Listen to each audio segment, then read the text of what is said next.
नमस्कार. श्री स्वामी समर्थ. आपल्या मराठमोळ्या पाटील्स कॉर्नर्स या चॅनलमध्ये सर्वांचं खूप खूप मनापासून स्वागत आहे.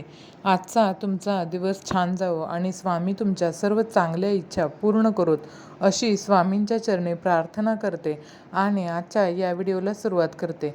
मैत्रिणींनो, आज आपण पाहणार आहोत की पौर्णिमेला कोणती सेवा किंवा एक अशी गुप्त पूजा पद्धती आहे, साधना आहे नाथ संप्रदायामधील, ते आपण करायचे आहे, ते आपण या ठिकाणी पाहणार आहोत.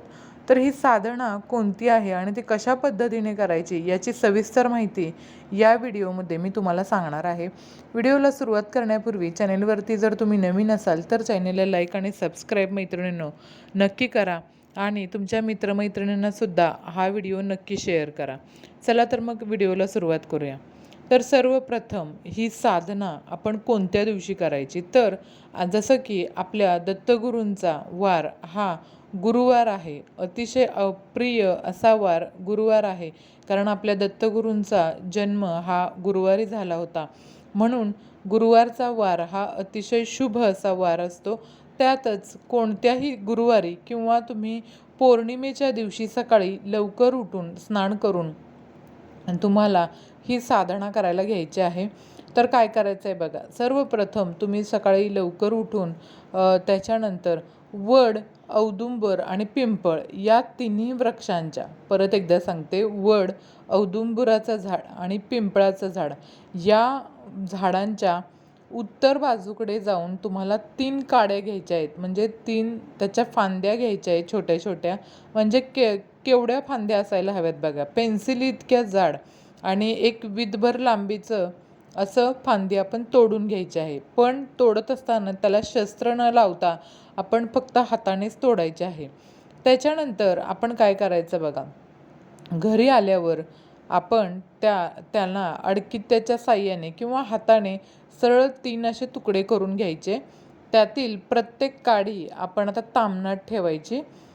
नंतर तिला पाण्याने किंवा दुधानं स्नान घालायचं. म्हणजे प्रत्येक एक एक काडी, अशा 3 काडी असणार आहेत. या तिन्ही काड्यांना सर्वप्रथम दुधाने स्नान घालून घ्यायचं. त्याच्यानंतर वस्त्राने पुसून परत वडाच्या पानावर निरनिराळ्या ठेवायचं. तर वडाची पानं घ्यायची 3 आणि त्या तिन्ही पानांवरती त्या 3 काड्या ठेवून द्यायच्या. त्याच्यानंतर काडी उजव्या हातात धरून पहिल्या काडीच्या वेळी आपण काय करायचं बघा. एक काडी आपण उजव्या हातात घ्यायची आणि ओम चैतन्य मच्छिंद्रनाथाय नमः असं म्हणायचं. तर दुसऱ्या काडीच्या वेळी आपण ओम चैतन्य गोरक्षनाथाय नमः असं म्हणायचं. त्याच्यानंतर तिसऱ्या काडीच्या वेळी ओम चैतन्य कानिफनाथ नमः असा प्रत्येकी 21 वेळेला मनामध्ये आपण जप करायचा आहे.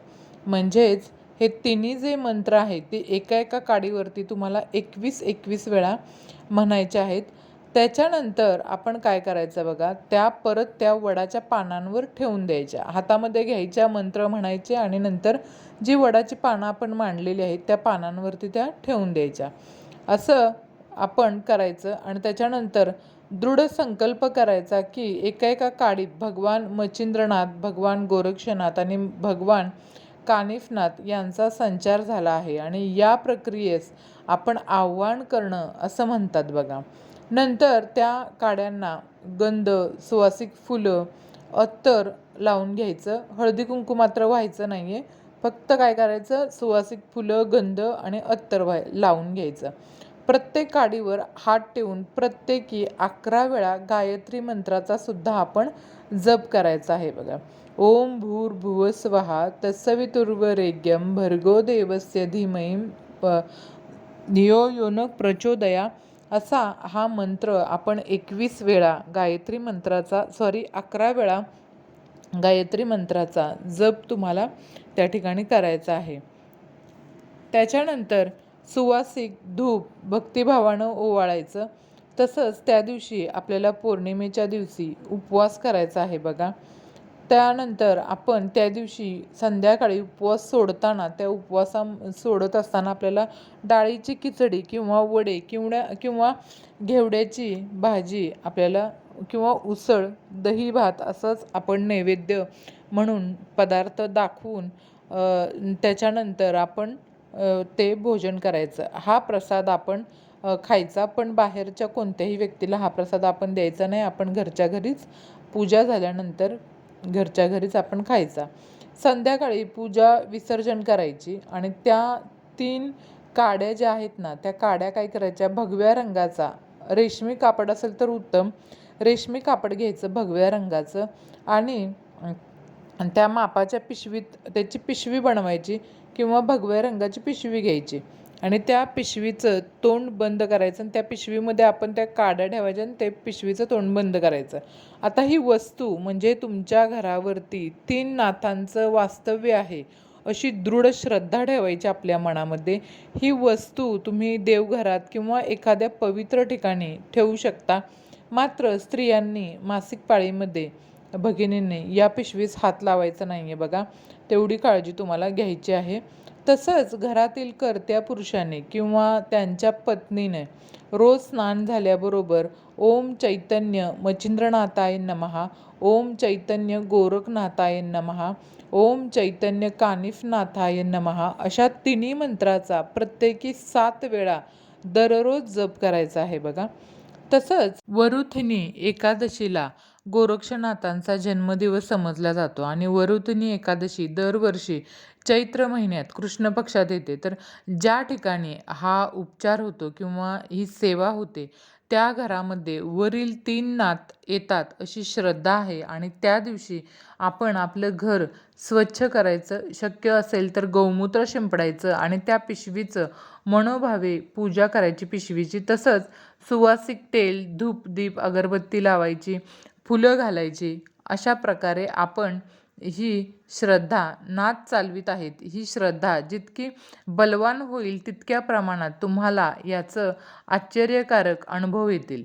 आता असा संकल्प करा की वरील 3 नाथ हे तुमच्या घरामध्ये आहेत आणि सर्व संसार आता सुमंगलच होणार. तसंच घरातील संकट, त्रास, तसंच आजारपण हे सर्व या घरातून आपल्या निघून जाईल आणि दर गुरुवारी उपवास करायचा. सायंकाळी सदर वस्तूला धूप दीप ओवाळायचा. जी पिशवी आपली आहे त्या पिशवीला धूप दीप ओवाळायचा. घरात शांती ठेवायची आणि सर्वांनी आनंदाने राहायचं. तसंच दर पौर्णिमेला गोग्रास घालावा किंवा कुत्र्याला भाकरीचा तुकडा टाकावा. बघा, दर पौर्णिमेला आपण गाईला घास द्यायचा आहे. तसंच कुत्र्याला सुद्धा भाकरी घालायची आहे. रात्री ही वस्तू आपण उशाखाली ठेवली तर आपल्याला काही विचित्र स्वप्न पडत असतील तर ती स्वप्नसुद्धा पडणं बंद होतं. आणि जर तुमच्या घरात एखादी आजारी व्यक्ती असेल तर आजारी व्यक्तीच्या अंगावरून ही वस्तू तुम्हाला फिरवायची आहे. म्हणजेच त्या व्यक्तीवरील जो काही धोका असेल तो टळून जाईल. तसंच कामावर किंवा व्यापारासाठी किंवा नोकरीसाठी जाताना सदर जी काही आपली वस्तू आहे ती भक्तिभावानं तिला वंदन करायचं आहे आणि आशीर्वाद आपण मागायचा आहे. नाथपंथातील गुरुकृपेने मला हे ज्ञान झालेल्या साधनेपैकी एक आहे. आता ही साधना मी प्रथम आपल्यासमोर प्रकट करीत आहे. ज्या सद्गुरूंच्या कृपेने मला ही साधना, नाथपंथातील साधना मला मिळालेली आहे, त्याचे माझ्याबरोबर सर्व भक्तांनी वंदन करून त्यांचे ऋण अंशतः फेडणं योग्य ठरेल असं मला वाटतं. म्हणून मी ही साधना आज तुम्हाला या ठिकाणी सांगितलेली आहे. तर तुम्ही या पौर्णिमेपासूनच सुरुवात करू शकता किंवा जर पौर्णिमेला करणं तुम्हाला शक्य नसेल तर तुम्ही गुरुवारीसुद्धा ही साधना करू शकता. तर झालेली सेवा महाराजांच्या चरणी अर्पण करते आणि आजचा हा व्हिडिओ इथेच थांबवते. आवडला असेल तर चॅनेलला लाईक आणि सबस्क्राईब नक्की करा.